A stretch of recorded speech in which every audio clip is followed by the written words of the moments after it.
Hi guys, so this is a video of me sharing how I got 90 RP, and in this video I'll be sharing about my study journey and the challenges I faced along the way, as well as covering subject specific tips that I can offer that we can help you to obtain a better score or even master your content much more effectively, as well as how to manage your expectations and some tips to maintain your overall mental well-being so that you can survive GC. Okay, I know that there are a couple of videos out there also sharing about how people got their 90 RP, but the way I'm going to do it a bit more different is how to actually study for subjects, and it comes in with a lot of hard work in these 2 years. So if you are someone who wants to be really prepared for exams and really get the content down to the bottom, then I advise you to continue watching this video because this video includes a lot of tips. So moving on to the self-introduction, I am an alumnus of SAJC. My subject combination was PCME 4H2s with a H3 NTU molecular biology. So if you have the option to choose between 3H2s and 4H2s, right, my advice would be to ask yourself, what do you really want out of these 2 years? If you take 4H2s just because it will look good on your results slip or for your portfolio, then I'll suggest that you might want to rethink again, because if you want to survive these 2 years, for example, if you want a 4H2 and you really want to survive, you have to have a strong reason why you want to take up this combination. So personally, I chose 4H2s because I wanted to challenge myself, and I know that I would do what it takes to make sure I score well for my subjects and ensure that I have a strong foundation. And additionally, I also wanted to be one of the best classes because I know that in those classes there will be an ambient environment where I can study effectively and properly. So it's definitely tough, of course, to make such an important decision so early in your life because you're making them at during your orientation week, which is the first week of your JC.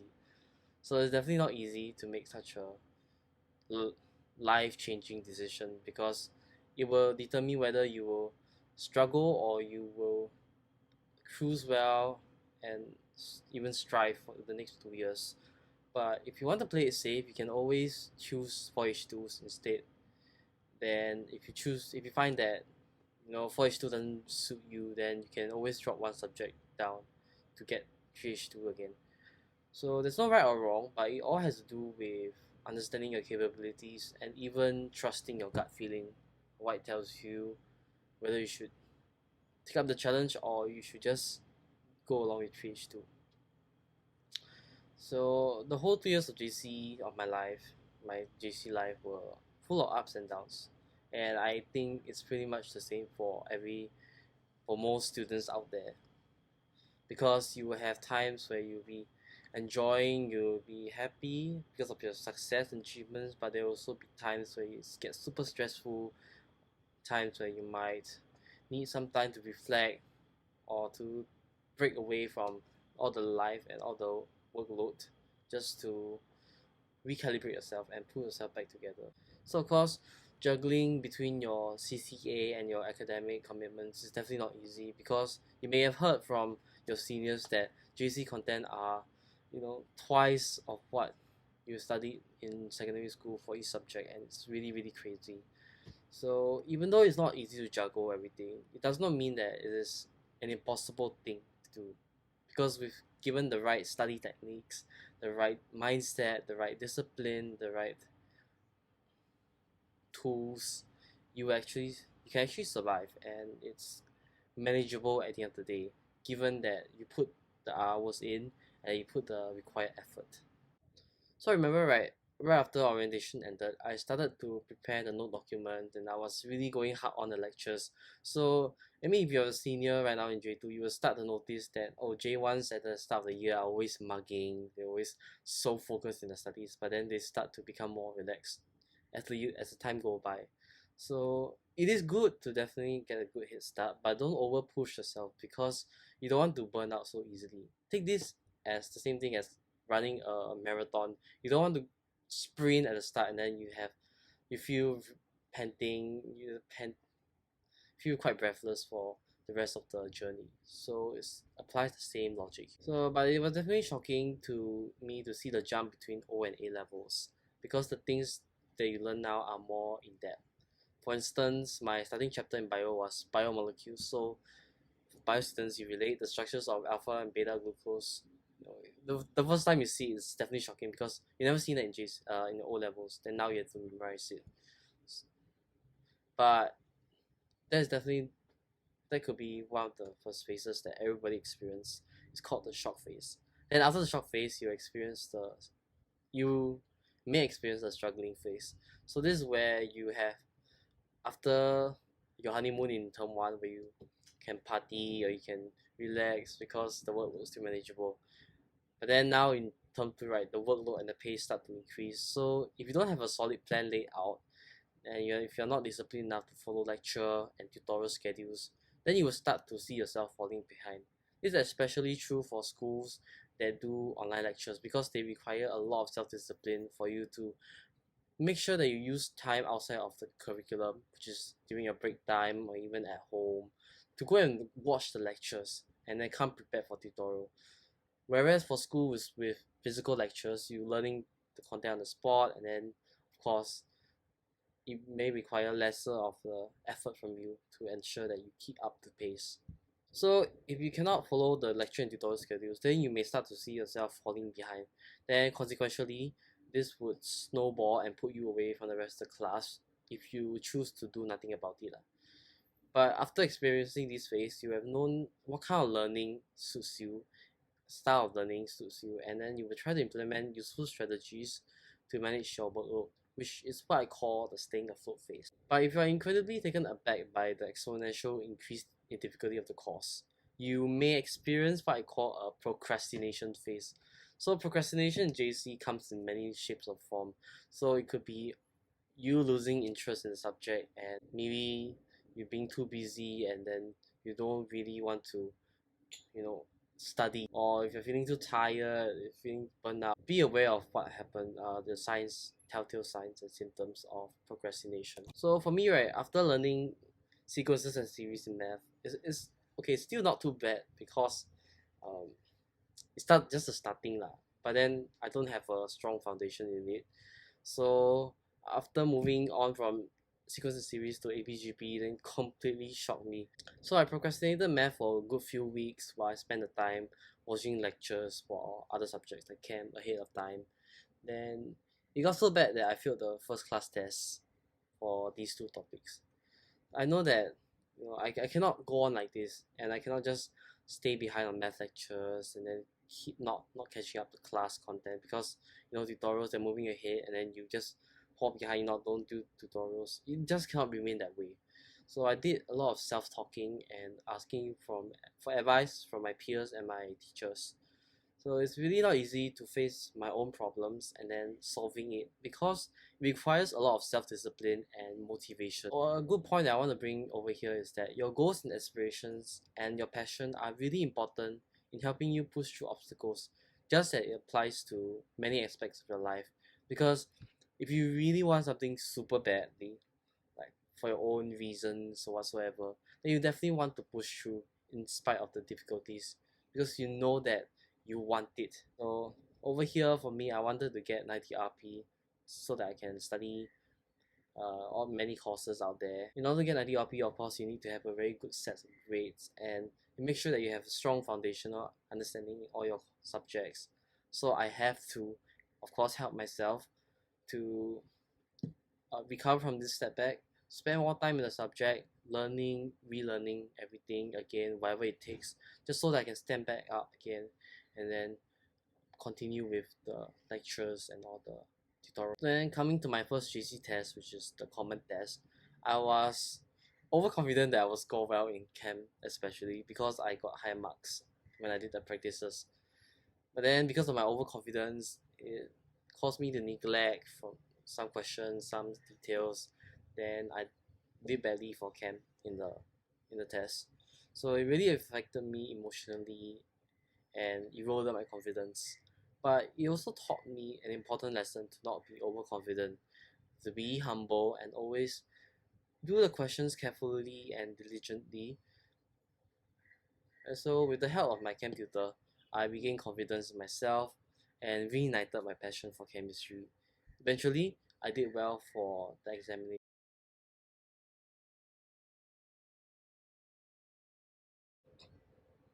Okay, so now moving on to the general study tips that I have for you all. As I said in the beginning of the video, I had a lot of hard work put in during these 2 years to achieve the grades that I have. So it's not just only about your intellectual capability to be able to memorize or understand whatever's been taught, but it's also your effort and hard work to make sure that you really understand the content and also to do extra practices beyond what's given in for tutorials. So I'm gonna break it down to a few subsections. So I have note making, which is very important for me personally, and I also have active your study techniques such as active recall, spaced repetition, how do you maximize productivity, manage time, how to schedule your work, and also how to prioritize tasks and things to do. So starting off with note making, so what I did is that it has a lot of things to do with your understanding of your learning needs and also finding out your own style of learning. Because for me, I felt that if I had a document where I compiled notes from every topics of a subject together, I put in together, it will definitely be easier for me to revise, and also it can be a area where I can add additional information that are useful to help me understand the concept better. So that's why that's the rationale behind me making notes for every subject. And I will say that this is really demanding because on top of can you imagine on top of lectures and tutorials you have to spend extra time making notes for them, so you feel that your entire week is very stacked. And if you have external commitments, then you find hard times juggling between everything. But if you can find the right way, the right technique to do so, then I think that it eventually can be done. So what I did for note making for every subject is that I will firstly go to the SCAB documents for every subject. So you look for your subject code. For example, chemistry is 9729. Go there, search for the learning outcomes because those learning outcomes are very important in how they assess you in the A levels. So I copy pasted all the learning outcomes for every chapter and then put it in my notes so that it can help to structure my notes. Then where I did my notes is on Google Docs because Google Docs, you can access from multiple devices simultaneously. It's accessible and it has quite a good number of tools that I can use to help me make my notes effective and readable. What I did for my notes is that I generally have text and then also accompanied by pictures.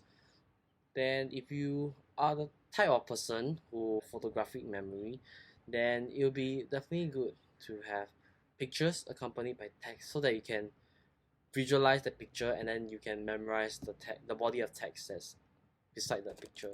So that's what I did. So the entire idea about note making is not to copy paste the entire thing from lecture notes into the notes, but extracting important information, putting it into a condensed manner, and then structuring out your notes so that it can encompass everything. There is no hard and fast rule as to how you should be making the notes, but it takes a lot of self-exploration, a lot of figuring out how or what best way to format your notes. So on the screen, as I'm showing here, it will be some examples of how the notes are being made, how the notes are being structured, so you can get a glimpse of what I've done, and then it can maybe inspire you to do likewise. What I say is very important about note making is that making notes is a form of helping you consolidate the information that you have just learned. Because, of course, when you first learn new information, you feel bombarded, you'll feel overloaded, you'll feel probably confused. So it takes some time to acclimatize and then to actually grab hold onto the new information. And so when you make notes, you're actually digesting it, reviewing the notes, the content there. So in a way, it also helps to reinforce your memory because, take for example, you see one object, you see once, then the chances of you remembering it is very very low. But as compared to you seeing an object repeatedly, you'll form a mental image, right? And then you are more likely to remember it for a longer period of time. So the same thing applies here. So making your own notes is very important. While it is not wrong to use other people's notes or notes that have been uploaded, for example, on Holy Grail, so that if you want the most out of it, you want to get the most out of it for your own learning, then I suggest that you make your own notes. But if likewise, like I say, if you don't have the time to do so, then of course you can use other people's notes. So the next part that I've been talking about is on effective study techniques. So here I have is active recall and spaced repetition. You probably have heard these two from seniors or teachers or many videos out there re-emphasizing this over and over again. So what I say here is that it's really important because active recall and spaced repetition, these two help to reinforce your memory for the content. Because in JC you have a lot of content coming in and in again and again. So you have to make sure that you, before a new topic is taught, you need to make sure that you master the content and you understand it thoroughly before you move on to the next topic. Otherwise your misconceptions may pile up and then it may eventually lead to weak foundation and not being able to score well for exams. So when it comes to active recall and spaced repetition, what I like to do for myself is that I take the time that I go home, on public transport, like good 30-40 minutes on the bus or train, instead of using that time to scroll through your Instagram or Twitter or whatever social media platform entirely, you can, maybe take 5 minutes to look through your socials. Then after that, use the remaining 35 minutes to go and revise your content. Even though 35 minutes seems short, but if you do that progressively daily. So spaced repetition is about studying, revisiting your notes in a strategic interval. So for example, I just learned the new biomolecules yesterday. Then you can take one day to make notes. Then tomorrow you'll be looking at your notes again, revisiting the content. Then 3 days later you revisit again, followed by 5 or 7 days after. So this helps to reinforce the memory from time to time to make sure that the memory is still there, content still stays fresh in the head. And so this can be complemented with active recall. So instead of just reading your notes passively, you can start to block off a section of your notes and then you start to test yourself. Oh, for example, under structure of lipids, what are the characteristics? What are the structures of lipids? What are the function? And then after that, you can go and look back at your notes, make sure to double check whether you have, memorized all the content properly and you've gotten all the points in or not. So these two complement hand in hand.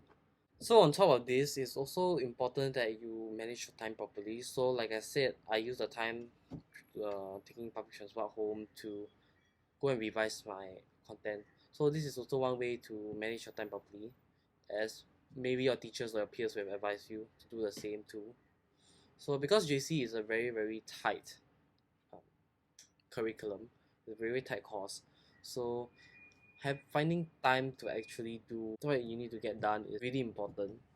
Again, there's no hard and fast rule as to how you should manage your time, but I would advise is that during break time, instead of spending, for example, if your break is 1 hour, you don't have to spend the whole hour eating or doing other stuff like scrolling through socials or talking to other people. Maybe we can take half an hour to do that, and then another half an hour to study, to watch lectures or catch up my tutorials and things like that. So that is some way of fully utilizing your time. So make sure that no time goes to waste. So another tool that I feel that is very important to helping you manage your time is scheduling. So when you make your own schedule, you are in sort of a way of like prioritizing your tasks.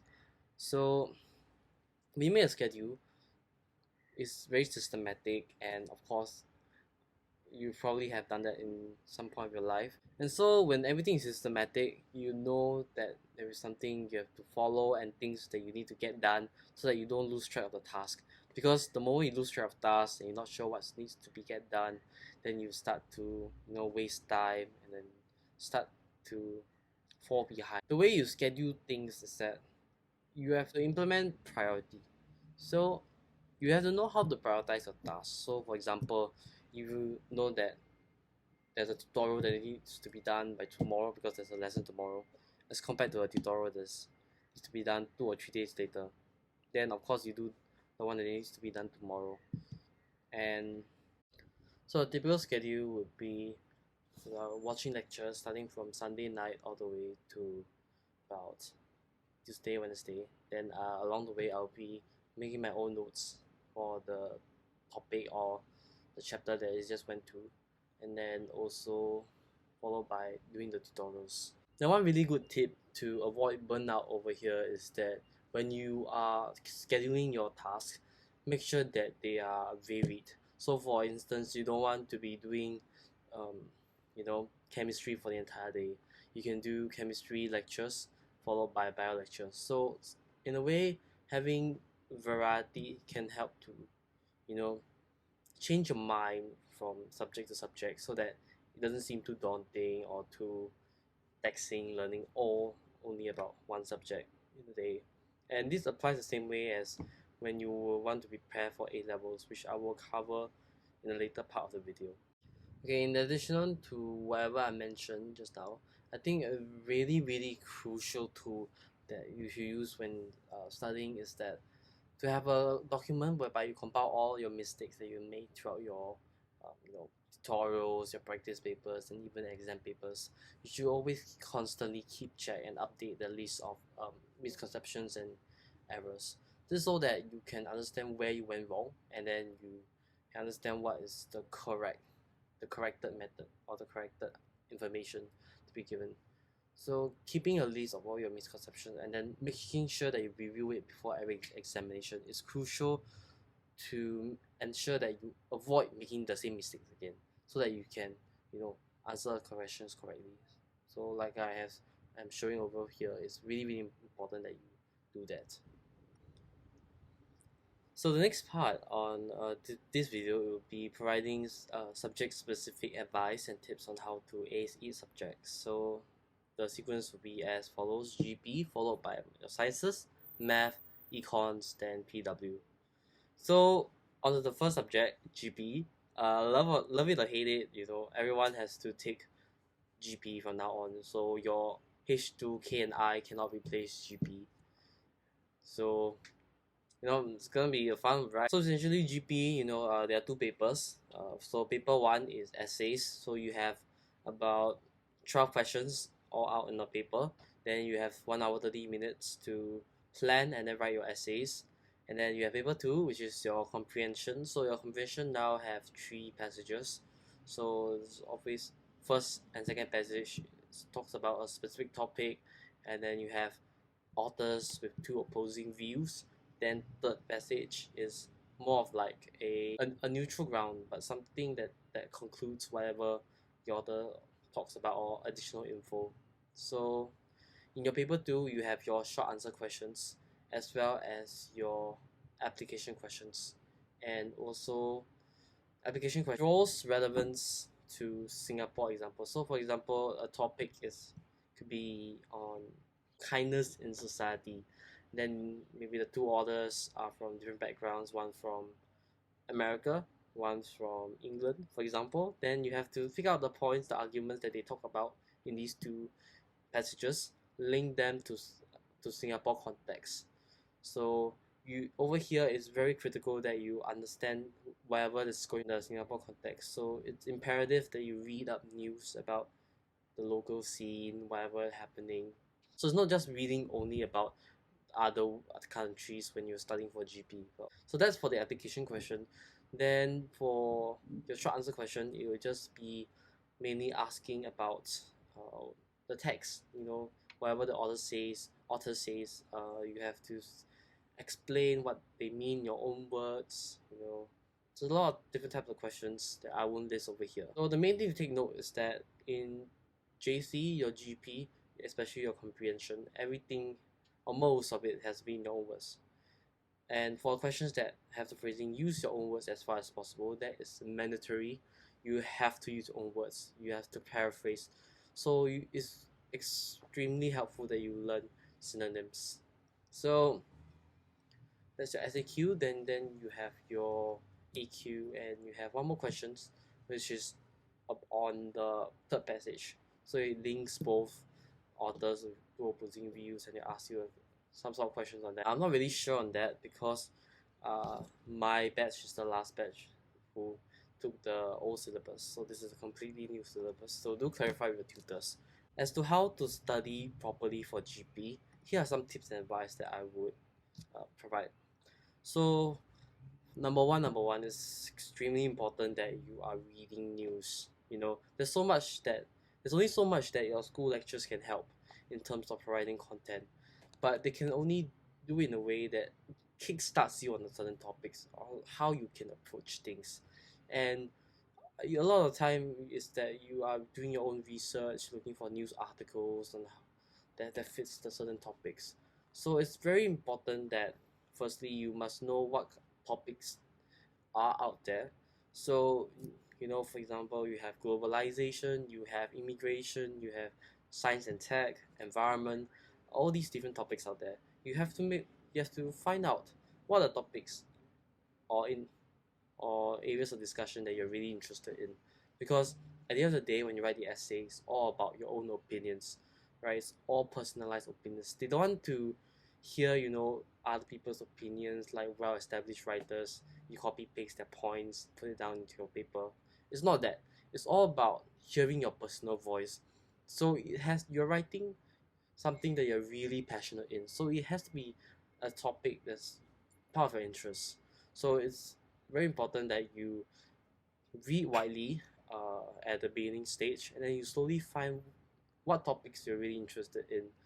For me, I enjoy science and tech because science stream, and it's really interesting to me, science and tech, because it's really relatable in our current life. Technology is pervasive throughout society, and science is part of behind why technology exists, and you know it can interplay.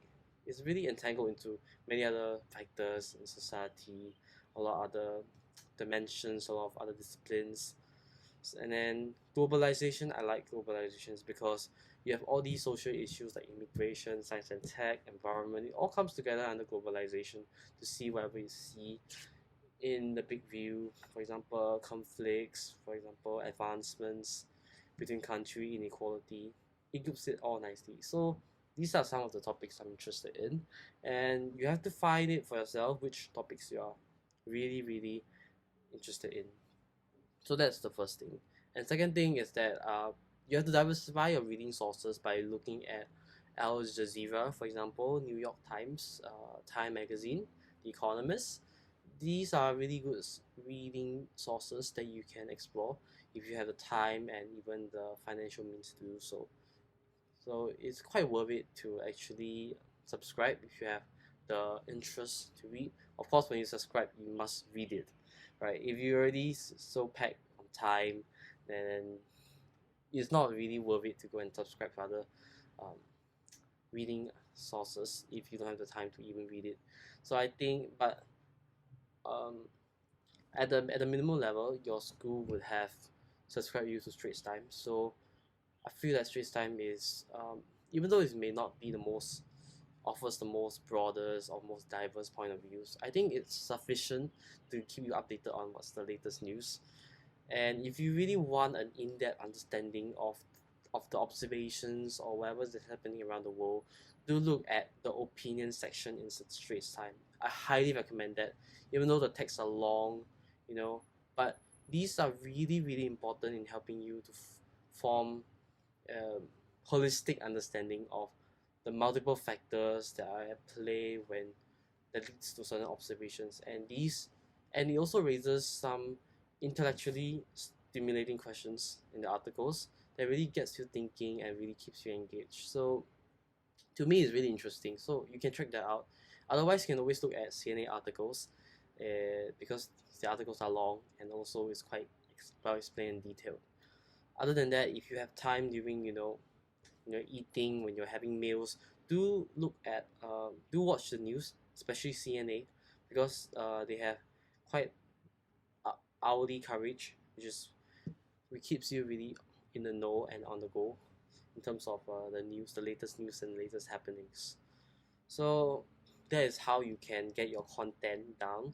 And another learning tool that will be really helpful in your learning would be using ChatGPT. So of course you cannot use ChatGPT to help you write the essay, but no one is stopping you from using ChatGPT to help you find your content. So of course, one of the struggle you'll face when studying GP is, where do I look for my examples? I cannot possibly be scrolling through hundreds of articles trying to pinpoint every example, and I don't know whether the example will be relevant to whatever I'm looking for, right? So using shared GPT, you just ask the right questions. For example, what are the examples to show how inequalities is exacerbating in certain countries, or how honor culture is pervasive, things like that. For example, then ChatGPT can very well point you to those examples. If you need stats, you can ask ChatGPT to provide you stats on the examples that it has listed. So these are some of the ways that you can, creatively use ChatGPT to your advantage. Do use it. It's a really, really helpful tool, and it saves you a lot of time. And you're really quite privileged to be living in this moment, in this age, and being able to use it to complement your learning. And it's really, really makes everything so much easier. So do that. So other than the content part, the next part is really about how can you prepare for the papers itself. So now that you've got the content down, the next part is how do you strategically help yourself prepare for the papers. So for example, paper one, is essays. You're gonna have a lot of questions, and you cannot really anticipate what the kind of questions that come out, because there's only 12 questions, but there are so many topics out there, more than 12.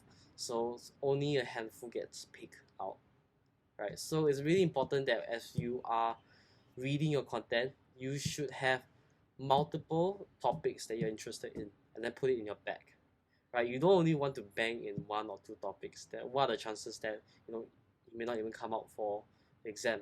So you want to don't put all your eggs in one basket. That's the idea. So do keep yourself widely read on multiple topics, which is what I shared earlier. And so that will help you, not only are you more knowledgeable, but also it makes you better prepared for unforeseen circumstances. But as to how to really prepare for paper one, I think a really important tool to use is essay planning. So you can do out a Google document, and then you can start to pick out, questions, essay questions. So if your school didn't compile a list of essay questions, you can actually do that for yourself. Go to Holy Grail. There are many JC papers out there. You can, if you have the time to, just copy paste the question, put into one document, or you can just look for questions that they are talking about the topic that you're interested in, put it into the essay planning document. Make sure that you have you know questions that are varied. So for example, I talk about environment, I have green economy, I have impact of fast fashion, all these. So make sure that you have a diverse set of questions talking about a certain topic in your essay planning, just so that you can cover most of the, whatever the topic is about, right? So then you put inside the essay planning document. So the way to properly do up the essay planning is that you have a structure to follow. For example, PEEL, which is point, elaboration, explanation, example, and then link. So you should try as much as possible develop a body paragraph as you are planning for questions. So for example, you have a question here, right? Then you have to develop multiple arguments for it. And of course, each argument you have to have a whole body paragraph. You don't have to write it so comprehensively. You can write it in point form such that it conveys the idea of whatever the body paragraph should have. And then you bring it out. And then it's important that after you've done up of all these planning, you should review it with your tutor, your GP tutor from time to time, because you want to verify and make sure that whatever points that you have it down, your examples relevant or not, it's you know it's there, whether the body paragraph is it's suitable as the argument. So you should always do that from time to time. And while having these discussions with your GP tutor, all the while it makes GP even more fun in a way, because you get to talk about these issues with your tutor, gain more insights, argue your point, and then find compromise. You know, it's really a holistic and very fun learning experience altogether, because you're doing practical learning in a sense. So these are some ways that you can also make learning more fun and less mundane. Next up, for your paper 2, I think a really good strategy for your short answer question is to take note of what are the types of SAQs that they ask. For example, there are the inference type, there is the rephrase in your own words type. There's also one that asks for, what are the tools used. For example, it could be, so what are the tools used by the author, what does the author mean by this phrase, etc. So having compiled these type of SAQ, it makes you less shocked as to how do you approach the SAQ. And also at the same time, when you categorize this SAQ, you can write down what's the answering format, so that you know how to answer the questions and you hit the points, the bullet points when you answer. As for your AQ, I think one advice I would provide is that for every AQ that you do, or every passage that you do, that where the teacher will provide you with the answer key for AQ, you can compile some examples that's been listed. You can firstly study how they argue their points, how they pick the relevant points, and then they put the examples in. You can no one's stopping you from collating all these examples, because it's also a place where you can know more about Singapore context. So it doesn't hurt to compile the examples from AQ, put it together so that you can also read through it before the exam. But make sure that for AQ you pick the right points that answers the question. So watch out for the arguments that the authors provide, and make sure that you explain well enough and that you bring it into Singapore context. So it shouldn't be an example driven paragraph. So I think this is also a problem that many of us face when we are writing essays, having example driven arguments. So examples are there to only prove your point. They're not there to explain itself for the point. So in a way that you write your essays, that you have your point, right? Then you have your elaboration about the point. Then you have an example to prove that, okay, I'm not talking rubbish, I'm not making my own points up. Then you have another few lines to explain how the example prove your point. So that's how a typical body paragraph looks like. And another thing about examples is that they are versatile. So it doesn't mean that an example for environment is not applicable to be used for globalization questions. You have to see examples as worldly observations, and it takes a while to have a mindset that allows you to link an example or an observation to multiple disciplines. For example, something like AI tech development can be linked to ethical morality. It can also link to environment. Is it harming the environment? It can be linked to social factors. So many other things out there. Having this idea of seeing examples that versatile can also help you mitigate the shocks you face at exams. So like last year during the A Levels, I was preparing for globalization questions and science and tech. Surprisingly, none of these came out. I ended up choosing a philosophical question, because I know that there are some from the examples I learned in these two topics, they are applicable to that question. So knowing what the example really encompasses the whole idea of an example is really, really important so that you can use them in other contexts as well where it's applicable. So moving on to the sciences. So I took biology and chemistry, and I'll be sharing in general how you can prepare for the sciences. So just for information for uh, people who are coming to GC soon. So sciences for all you have bio, chemistry, physics. They're offered at either H2 or H1 level. I won't talk about H3 here. So in each science, you have 4 papers. So you have MCQ, which is paper 1, which is 1 hour. You have a paper 2 and paper 3, they are theory based. Paper 2 is more of like direct application from whatever you learn. So it's like, for example, I teach you A, just tell me what's A about. But in paper 3 is more of application questions. So it's new novel context that they require you to apply whatever you learn into answering those questions. So things you've never seen before, but it's of a certain topic. So that's paper 3. And then paper 4 is practical. Practical, it's 2 hours, 30 minutes, 45 minutes. I forgot what's the time, but practical, you have, it's longer because there will there may or may not be planning question. There will be a planning question, as well as 3 other experiments that they require you to carry out. So it's longer, and of course it covers more aspects. There are more types of practical things that will come out. So in order to properly adequately prepare for your sciences, the type of notes that I'll be making are your content notes, and then also your practical notes. So for these two, right, what I say is that why I say that practical notes are very important is because your school may or may not provide practical notes. Like some do, some don't. Okay, but these are not very comprehensive. And practical, when you practical is more of like a hands-on learning. So you do and then you learn on the spot.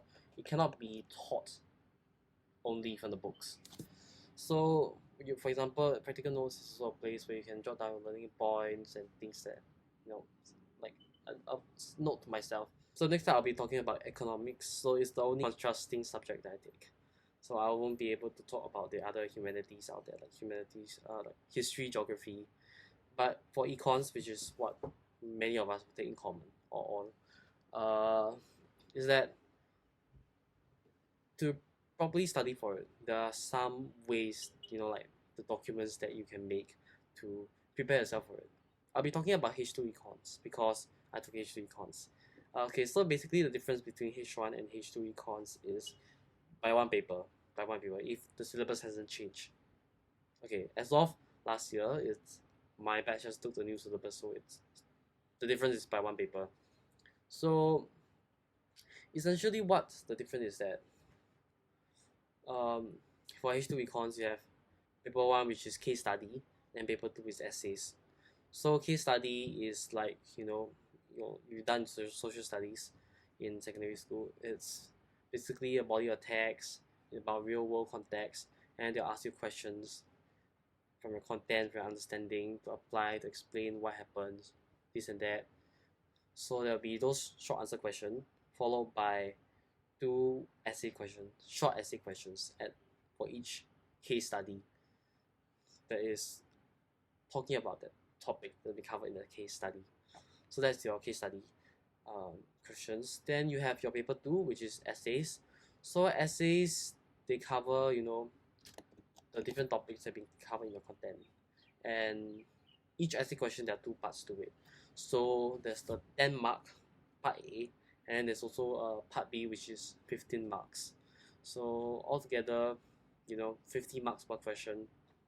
No, 50 minutes per question, 25 marks per question. So basically, there are 6 essay questions. Out of the 6 questions, you choose 3 to do. For essay is regurgitation. So they may or may not provide you a context for which the essay question is being created on. Then you just need to, pluck out from your content and you just apply it. Just write it out essays.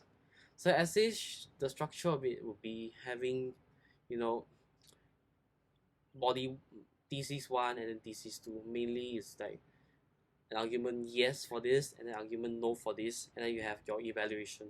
So the key about scoring well for essays in econs is not just only be good in your thesis arguments, but also be good in your evaluation, because evaluations is very important. It's not just a concluding statement. You have to, for econ specifically, you have to use another factor to conclude. So for example, you can be evaluating the short term, long term applicability, feasibility of the policies that you have suggested. It could be short term, long term, or it could be the cost. It could be unintended consequences versus the intended consequences, things like that. So that's how you evaluate your body paragraph, and you have to evaluate fully. Okay, so moving on from the paper 1 and paper 2. So here are some content documents that you should really be preparing to score well for the subject. So speaking from a H2 point of view, since you have your essays as well as your case study, so besides having your content note for your content, you should also be making essay collation. So I think a proper way to learn economics is applying of knowledge. So the way you apply the knowledge is through doing papers, right? But then if you don't have the time, since econs you have to write a lot. Um, so I think a really good way is to look through other schools' paper, or through even your school paper, see the case study questions, and then you just look at how they answer. Or you could be looking at essays. Some schools, they provide compilations of essays together in a book. So it's really helpful to go and look at the essay questions and see how the school answers, because this is a way of seeing how knowledge is being applied properly, as compared to just learning content and then you're not sure how to write a proper argument, how to write a proper essay, which is the struggle that many econ students face when applying the knowledge. So when you read the essays, do also look out for questions that are different from what you encounter usually in your tutorials.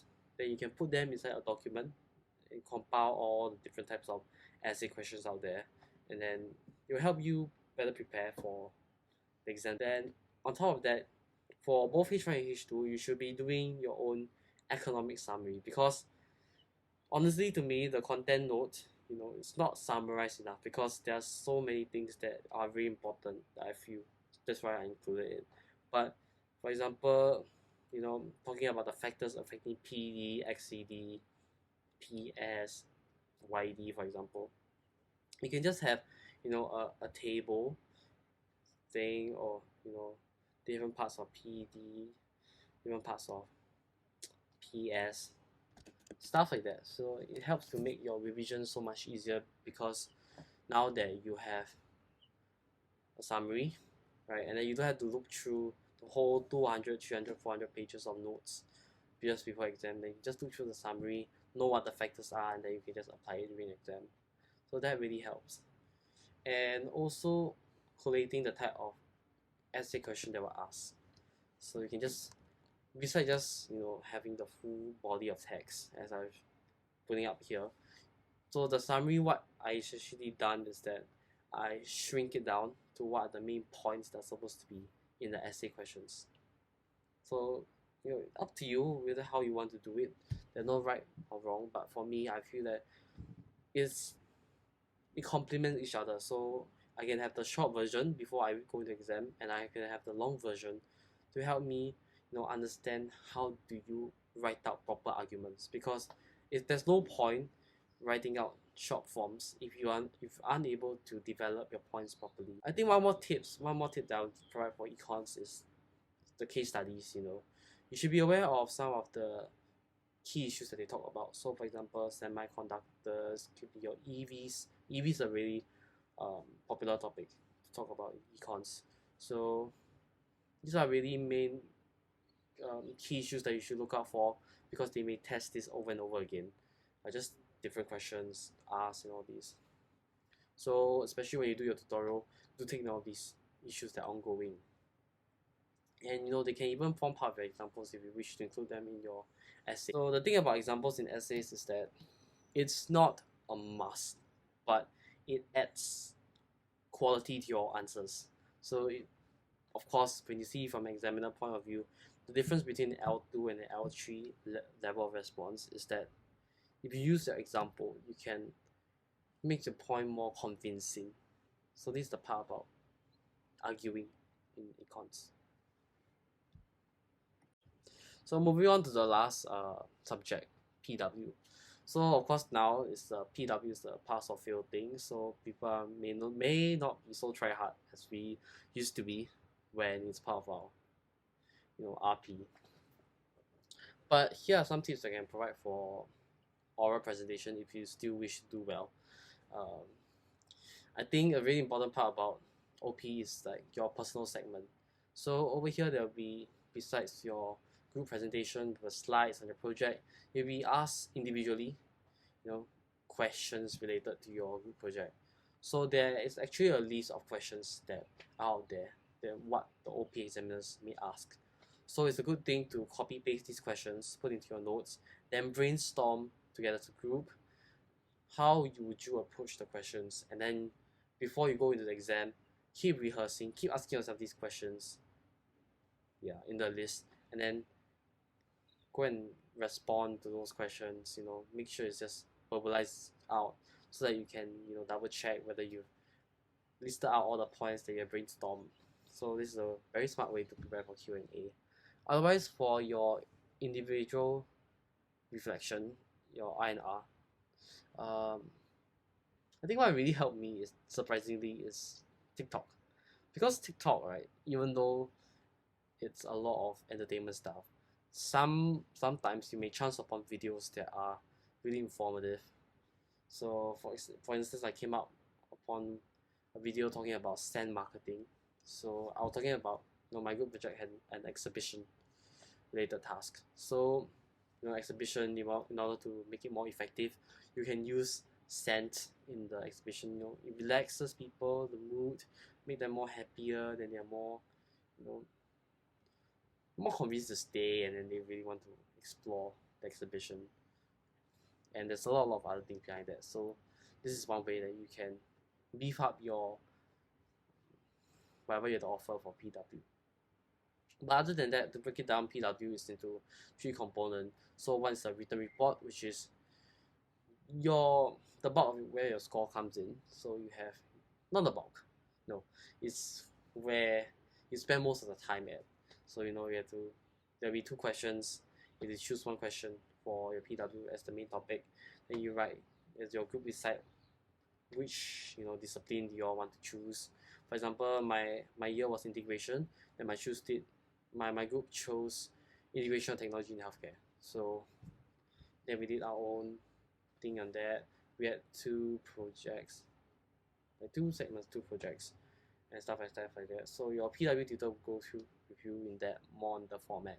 But then you have a written report, followed by your I&R, individual reflection. So which is your own reflection on your group project, and then how you can further improve on your group project. Then finally is your overall oral presentation. You will be presenting as a group on your project in terms of slides, and then you'll be assessed individually for questions regarding the group project that you all just presented. So next up for math is that the main thing that you want to do is that beside making content notes for every topic, you must have a summary sheet. So essentially your content note is just your summary sheet, because whatever is being taught for a certain topic, you're going to summarize it, put formulas, have a formula list, and then just make short summaries for each topic.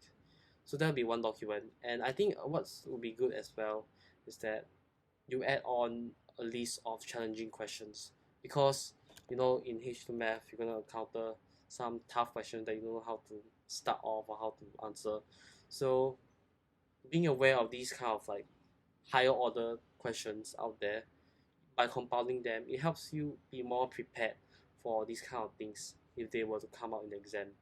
So it's more predictable in a sense, and in a way of gaming the system on scoring, if you may. But I think what's really most important about scoring well for math is that you really understand what's going on. It's not enough to just know your formulas, to know, the content. You must really sit down and think to what does each formula really mean. So for example, vectors, when do we use cross, when do we use dot products? What are we finding? Are we finding the vector perpendicular to plane, or is it the line passing through plane, etc. So these things you have to really understand and visualize in order for you to apply properly the formulas into the question wherever it requires you to. But I think what would be good as well is to analyze patterns and use logic. So the proper way to learn math is not just only learning content. So I see that there are two parts. One is learning content, and the other part is how do you answer the question. So for example, when you analyze it topic by topic, for example, you know, um, calculus questions, you have your differentiation question, you have your rate of change questions. So for example, your rate of change questions, how do you, convert, how do you interpret from the text, body of text they give you to mathematical variables, and then how do you find out the variable that they want you to find out? How do you link, use a chain rule, dy dx equals to dy over dt divided by dx over dt, things like that you really need to do step by step. So these are also done through exposure, do more questions. Math is really all about practice, same with other subjects. Really practice and practice and practice to get used to the different types of question, and also to get used to the thinking process behind it. Because I think what a lot of us struggle with is how do we start, how do we start and then make our way towards the answers. So a really helpful tip is to go and analyze, break down the questions into the solution into the multiple steps. Ask yourself why they have to do certain steps. What is it for? So you have to sit down, spend more time, analyze the pattern to understand things in a systematic manner, which is what math is all about, in order for you to score properly. So now moving on to the next section, which I'm be talking about maintaining your mental well-being. So in these 2 years, of course, if you are a high expectations like me, so a person with high expectations, of course, you want to achieve 90 RP, a lot of expectations build up. So they can be really stressful at times because you're going to be expecting yourself to perform consistently well in every examinations. So if you have a pressure to want to perform extremely well, then that's all the more can be a bit crumbling and can be a bit, too stressful to the point that you are breaking down or even burning out. So it's important that you manage expectations because, after all, you're still learning, right? Like maybe in your class test, you may not do as well, then you might feel really, really bad. But, you know, these are all part and parcel of learning. So managing expectations is super important so that you don't put too much pressure on yourself to the point of breaking down. And also, of course, JC will be very stressful because of all the academic rigor and the demand that they expect. What's really important about managing yourself and preventing burnouts is that do your work consistently. If you do your work consistently, you will know that you won't be overloaded suddenly if like an external event just came crashing in, because you know that you're on task, so you'll be able to manage your workload better. And to prevent burnt out, you should allocate sufficient rest time so that you don't overstudy, because different people have different capacity. How, for example, how long they can study before they need a rest. Some people study better during at night, some people better study better during day, stuff like that. So you have to really know yourself and learn your learning style, and then cater your schedule accordingly, because there's no hard and fast rule for that. You just have to find what really suits you. So also doing a variety of things, doing bio and chemistry also prevent burnt out, because just only learning content for one subject, doing only one subject for the entire day can be really taxing on you. And so on top of that, I think it's really important to have passion in whatever you're studying, as I mentioned at the beginning of the video. Um, Passion can help you push through the toughest time, and it also helps you to enjoy what you're learning, so that you don't really feel burnt out by it. Because when you enjoy what you're doing, the less likely are you to hate it or complain about it. So these are some ways that can make learning more fun. And always pace yourself. Don't push yourself too hard. Make sure that if you're tired, don't push yourself any further. Take a take a good nap, take a good walk, come back again, and then do the questions. Maybe you have a fresher perspective. And also, lastly, if you ever feel very burnt out, you to the point whereby you feel frustrated, don't really feel like doing things anymore, do seek help from your teachers. You can always ask them. They're always approachable. They can help you, provide some good tips, advice, so that you don't break. Because if you ever break down beyond the point of burnout, then it could lead to other serious psychological consequences that may not be that desirable lah, and it will take a longer time to recover. So do know where your limits lie and don't push beyond that. And so this section now, the last section I'll be talking about, is how to actually prepare for A levels. So now that you have prepared well for your J1, J2, and you're approaching the last few months of A levels, what I would say first and foremost is very important is your time management. So let us imagine that we just finished our prelim examination, which is around early September. So we only have about 2 months before A level starts, and less than 2 months if you're taking sciences, because practicals start earlier. So it's very, very crucial that you start planning right away. For example, maybe one day after your last paper for prelims, start planning out schedule. So what I did for myself is that I went to Excel. I created a schedule detailing what are the papers to be done daily, because after your prelims you're mainly writing TYS and extra school papers, extra prelim papers from for the year itself from other school. These are extra practices. So it's really important that you pace yourself accordingly and that you do a variety of papers. So you shouldn't only just be doing, for example, math papers for the whole day. It doesn't make sense, because you'll be feeling firstly very tired from the first paper. Imagine having to persevere 6 hours of math in one day.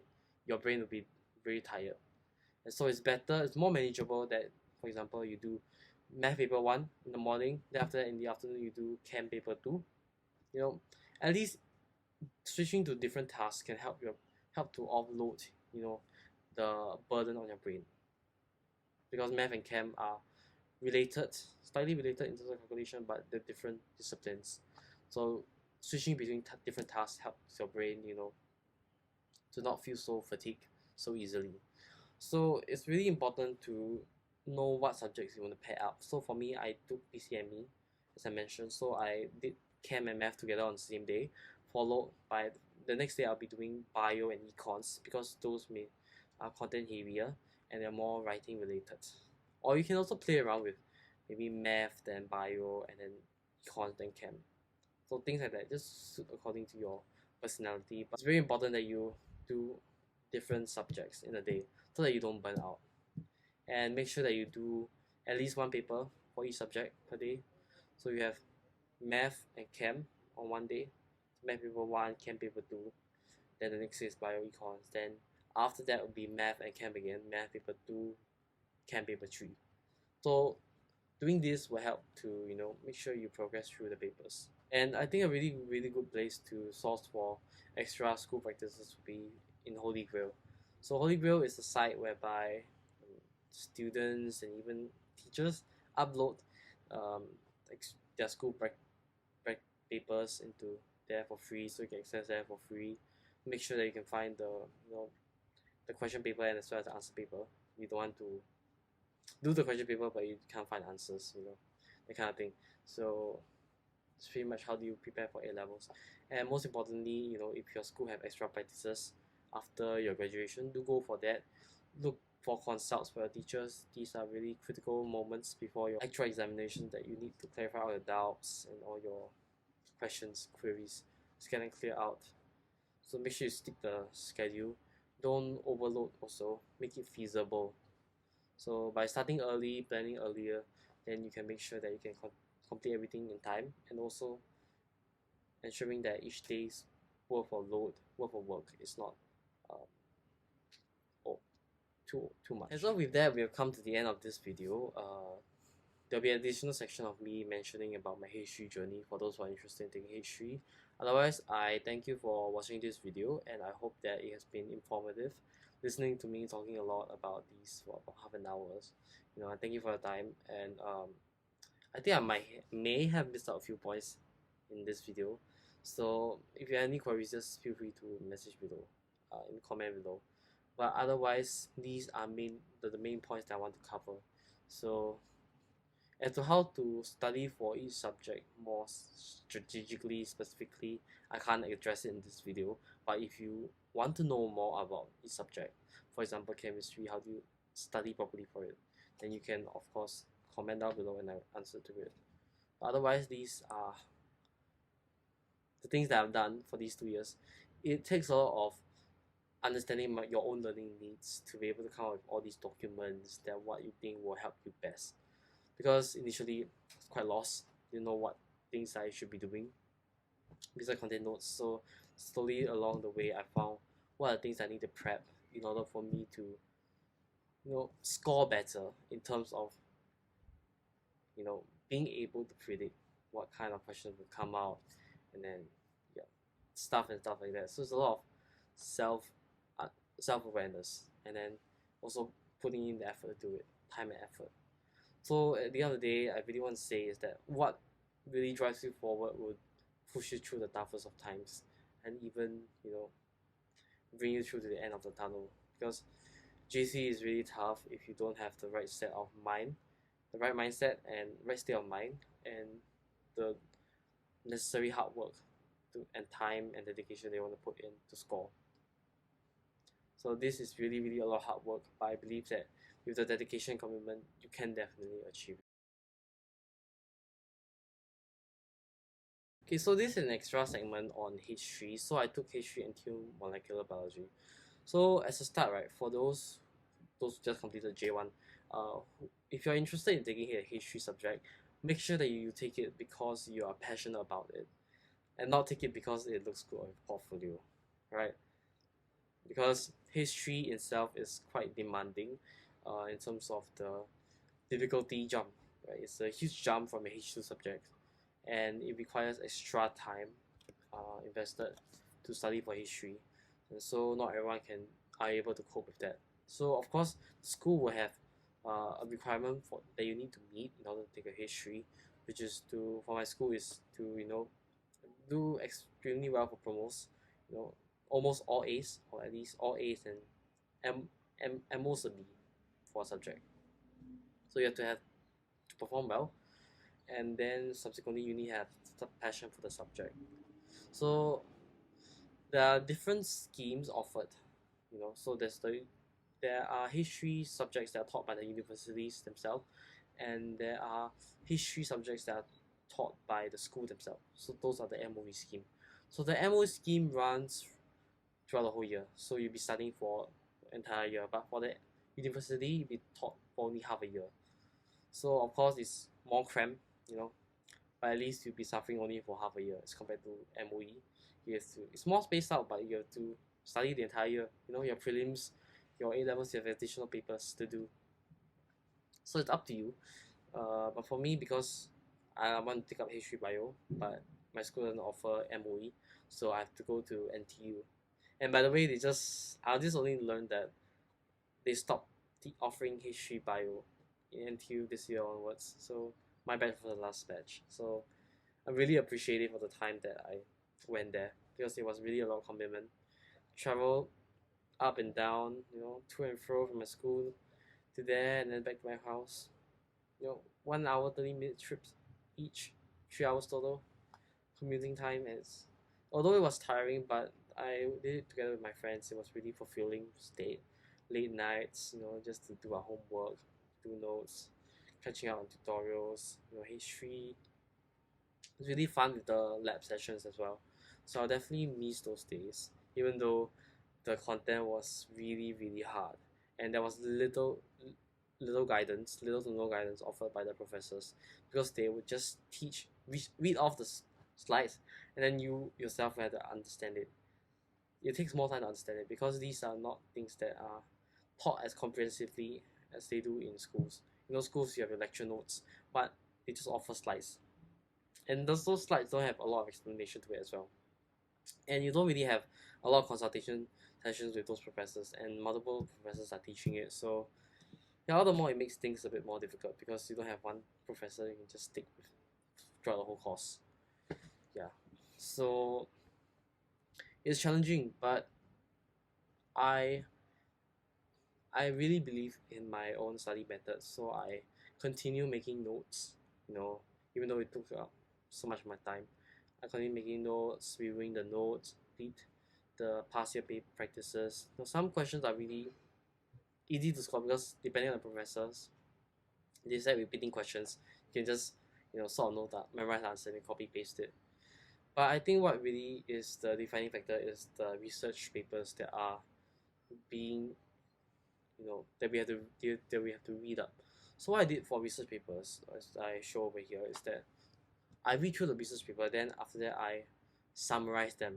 So for each research paper, what are the objectives of the experiment, what are the findings, and what does it mean, what does each graph, bar represent, what are the conclusion, observations. So every single part of the research paper I list it out very clearly, so that I can understand when or so I can know how to answer the questions when the professors ask about the research paper. So that was how I studied for it. It was really not easy, because reading the whole research paper on your own, understanding all the technical jargons, and understanding what the heck is going on, all the complex diagrams that you've never seen before, is really a novel experience, but at the same time it's really eye-opening. But I think it's really interesting and fun learning about all these things. So the final thing to add on for history is that, for those of you who want to apply for history game theory, which taught at FSMU, it's a really competitive course, but it's only until April. So, in order to get in, right, you have to have a really good set of results. So which means 78, 79, 80 RP, because for J1 is, for my J1 at least, it'll be up to 80 RP. But because of your new batch, will be maximum 70 RP. Yeah. So you have to have a really good set of results in order for you to qualify for history game theory, which is basically just economics, but heavily math. Yeah, heavy math. So this is my experience for history. You should only take it if you're really passionate about it, because it will take a lot of time and your effort as well.